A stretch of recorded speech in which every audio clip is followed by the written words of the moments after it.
Hi Mark, I'm Richard. I'm a junior. I'm number 11, and I'm going to read. Let me see. Let's do this way. A Saudi Woman Who Dared to Drive by Manal al-Sharif. It's from TED Talk Global 2013. So, let's begin.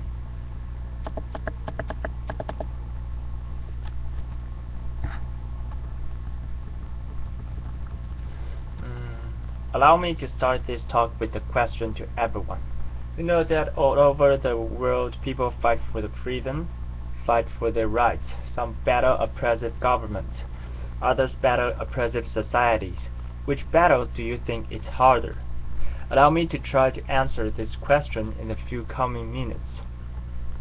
Let me take you back 2 years ago in my life. It was the bedtime of my son, Abudi. He was 5 at the time. After finishing his bedtime rituals, he looked at me and he asked the question, "Mommy, are we bad people?"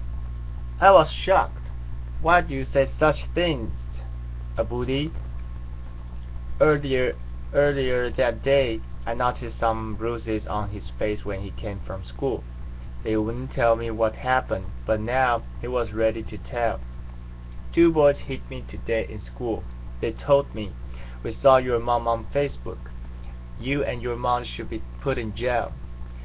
I've never been afraid to tell Abudi anything. I've been always a proud woman of my achievement, but those questioning eyes of my son were my moment of truth.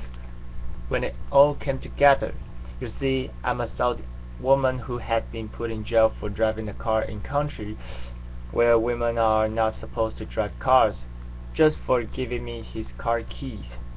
My own brother was detained twice, and he was harassed to the point he had to quit his job as geologist, leave the country with his wife and 2-year-old son.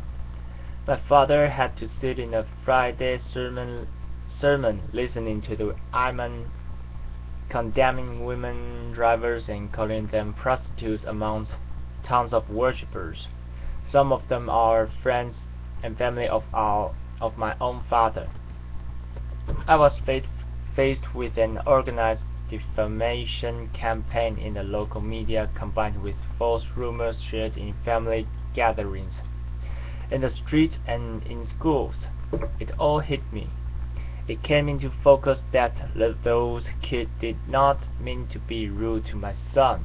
They were just influenced by the adults around them. And it wasn't about me, and it wasn't a punishment for taking the wheel and driving a few miles. It was a punishment for daring to challenge the society's rules. But my story goes beyond this moment of truth of mine. Allow me to give you a briefing about my story. It was May 2011, and I was complaining to a work colleague about the harassment I had to face trying to find a ride back home. Although I have a car and an international driver's license, as long as I've known, women in Saudi Arabia have been always complaining about the ban, but it's been 20 years since anyone tried to do anything about it, a whole generation ago. He broke the good or bad news in my face. But there is no law banning you from driving. I looked it up, and he was right. There wasn't an actual law in Saudi Arabia. It was just a custom and traditions that are enshrined in rigid religious fatwas and imposed on women. That realization ignited the idea of June 17th, where we encourage the women to take the wheel and go drive. It was a few weeks later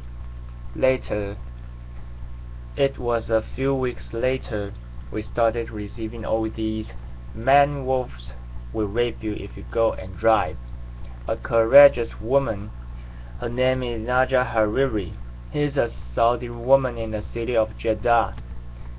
She drove a car and she announced, but she didn't record the video. We needed proof. So I drove.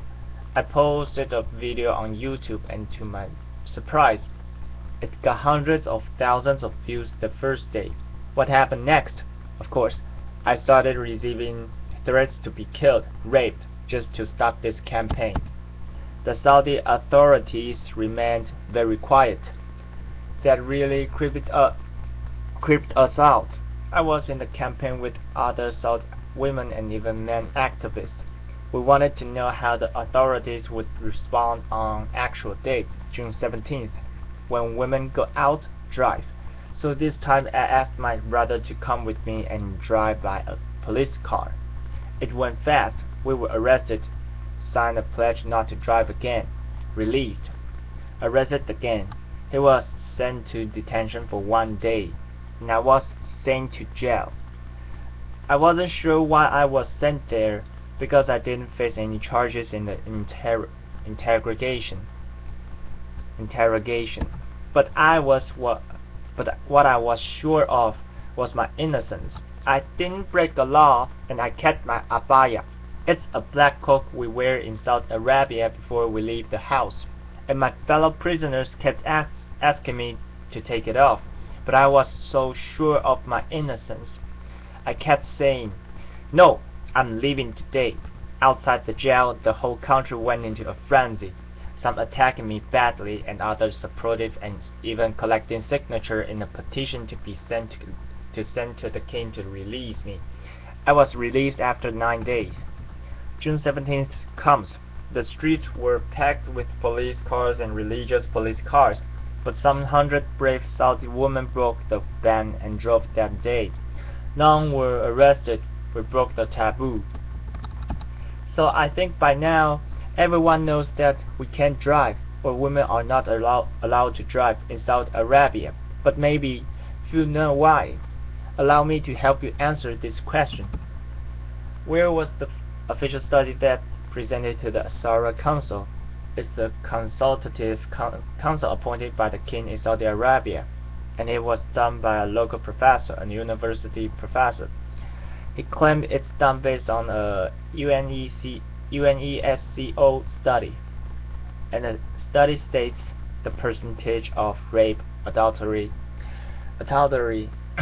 illegitimate children, even drug abuse, prostitution in countries where women drive is higher than countries where women don't drive. I know, I was like this. I was shocked. I was like, we are the last country in the world where women don't drive. So if you look at the map of the world, that only leaves 2 countries, Saudi Arabia, and the other country, and the other society is the rest of the world.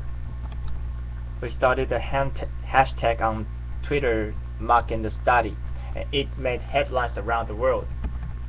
BBC News said, "End of virginity if women drive," Saudi cleric warns. And only then we realized it's so empowering to mock your oppressor. It strips it away of its strongest weapon, that is fear. This system is based on ultra-conservative traditions and customs that deal with women as if they are inferior, and they need a guardian to protect them.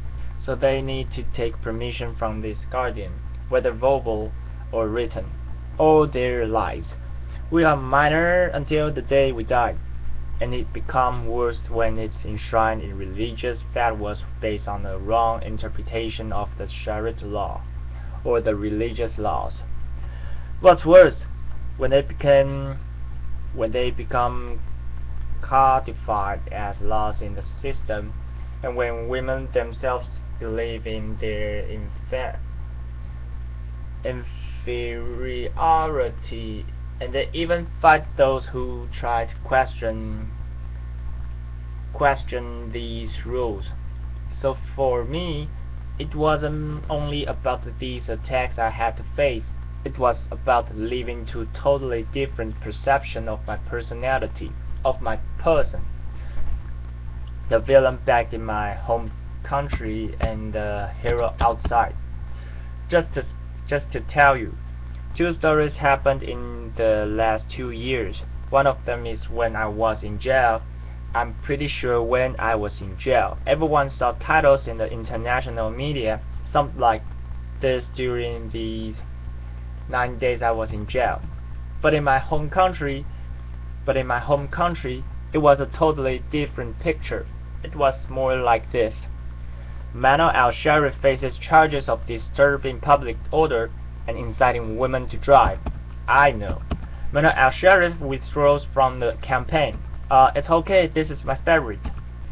Manal al-Sharif breaks down and confesses that foreign forces incited me. And it goes on, even trial and flogging me in public. So it's a totally different picture. I was asked last year to give a speech at the Oslo Freedom Forum. I was surrounded by this love and the support of people around me, and they look at me as an inspiration. At the same time, I flew back to my home country. They hated that speech so much, the way they called it a betrayal to the Saudi country and the Saudi people, and they even started a hashtag called #AlsoTraitor on Twitter. Some 10,000 tweets were written in that hashtag. While the opposite hashtag #AlsoHero, there was like a handful of tweets written. They even started a poll.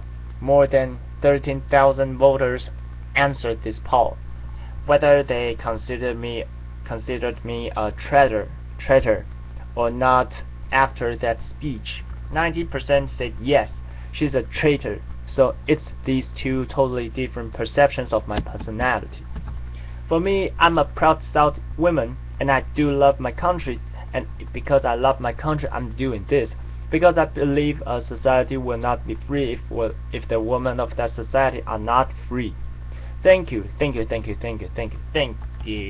But you learn lessons from these things that happened to you.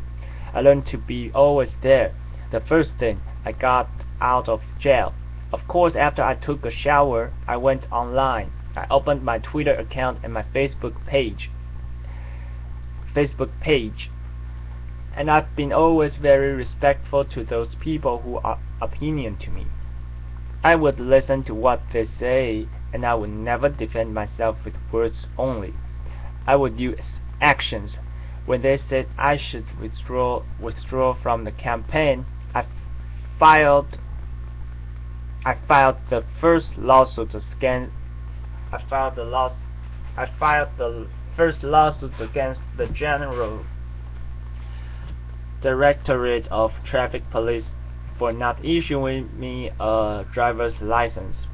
There are a lot of people also very big support, like those 3,000 people who signed the petition to release me. We sent the petition to the Shura Council in favor of lifting the ban on Saudi women, and there were like 3,500 citizens who believed in that. They signed that petition. There were people like that. I just showed some examples who are amazing, who are believing in women's rights in Saudi Arabia and trying, and they are also facing a lot of hate because of speaking up and voicing their views. Saudi Arabia today is taking small steps toward enhancing women's rights. The Shura Council that's appointed by the king by royal decree of King Abdallah.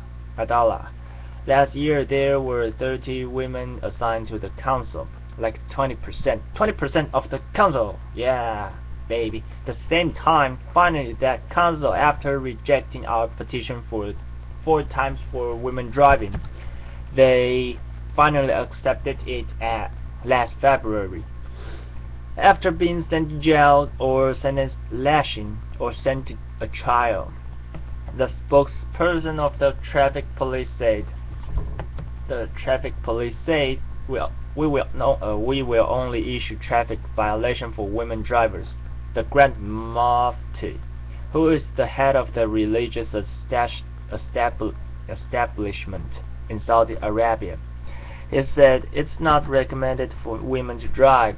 It used to be haram, forbidden by the previous Grand Mufti. So for me, it's not about only these small steps. It's about women themselves. A friend once asked me. She said, when do you think this woman driving will happen? I told her only if women stop asking why.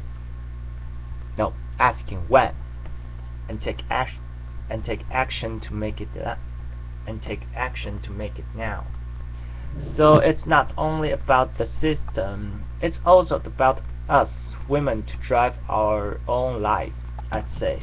So I have no clue really how I became an activist, and I don't know how I became one now, but all I know and all I'm sure of, in the future when someone asks me my story, I will say I'm proud to be amongst those women who lifted the ban, fought the ban, and celebrated everyone's freedom. So in the question I started my talk with, who do you think is more difficult to face, oppressive governments or oppressive societies?